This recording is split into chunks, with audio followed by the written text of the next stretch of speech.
Hey, good morning. It's Saturday morning, May 8th. Really good to be with you today.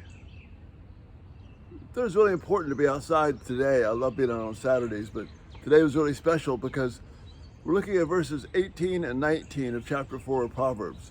And they sum up what we've just been looking at in the previous uh, 8 verses. The first verses 10 through 13 talk about the beauty of the way of the righteous and following God.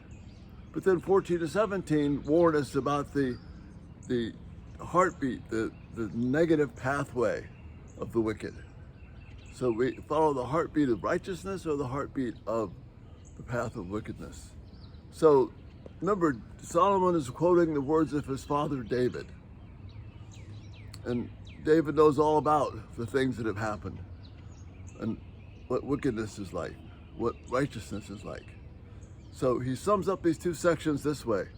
The way of the righteous is like the first gleam of dawn, growing ever brighter to the full light of day. We see that's what we have happening behind me right now. Sunrise is just beginning. Dawn is just breaking. So again, it's this first gleam of dawn. And it will grow increasingly brighter during this day. We're going to have a beautiful, clear day today here in South Carolina. And so soon the sky will be a brilliant blue, the sun will be up high, and we'll see the brightness of the full light of day. But righteousness begins this way, with these first early gleams, these first rays of dawn. And as we grow in the Christian life, as we embrace the path of wisdom, it's like this. It's going to be this sort of thing. The beauty growing ever, ever brighter. And that's why we want to stay on this path.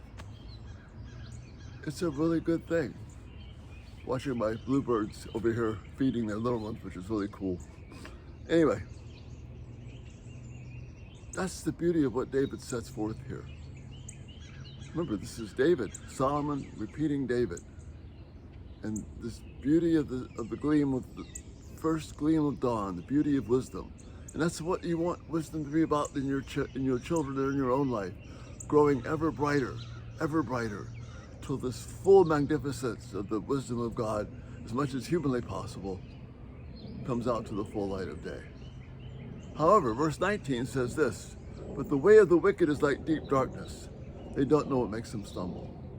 I think this is why it's really important for us to remember these were David's words here. Because you see, when David had such a glorious path of victory and success before God, but then when he chose to go on the way of the wicked,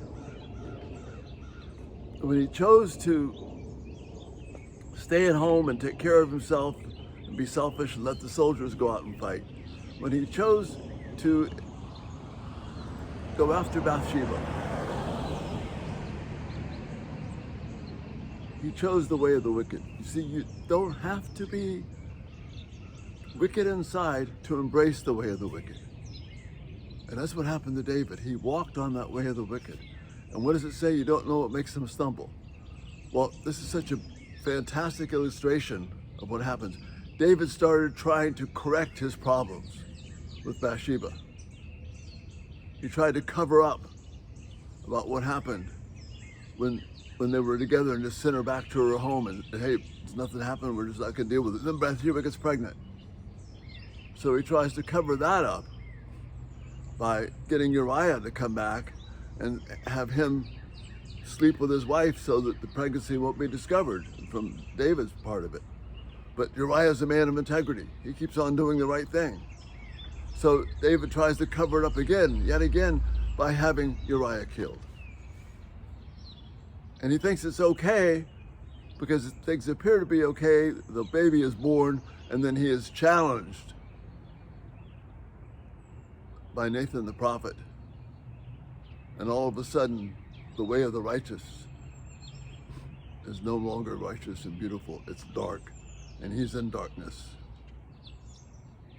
And all these attempts to keep him, bail himself out, they utterly failed, and it came crashing down on him. It's a fantastic example, a hurting, poignant example.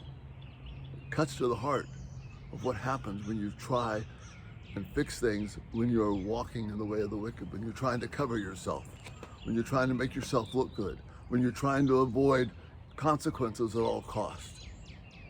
David tried to work his way out of his mess by more wickedness. So there was no bright dawn for him, only the darkness of death. And yet God in his mercy rescues him, and that's the beauty of Psalm 51. So we have this brilliant example in verses 18 and 19 of David's own life, when he walked in the mercy and glory of God, when that sun became brighter and brighter, as is happening behind me now, or when he chose to follow the heartbeat of wickedness and all the ugliness that happened from that, and as the harder he tried to fix his mess without being righteous, the uglier it got. It's a vivid, beautiful lesson for us to hang on to. Help your kids see that. See that for yourself. Embrace the way of the full light of day. That beauty of the light of the gospel of truth, of wisdom. And put away the dark secrets, the dark pathways, all the dark, ugly excuses that come from the path of the wicked. And that's the thought for this day. And Lord willing, we'll see you tonight. And so great to be with you this morning. Hit that subscribe button and turn on post notifications if you haven't.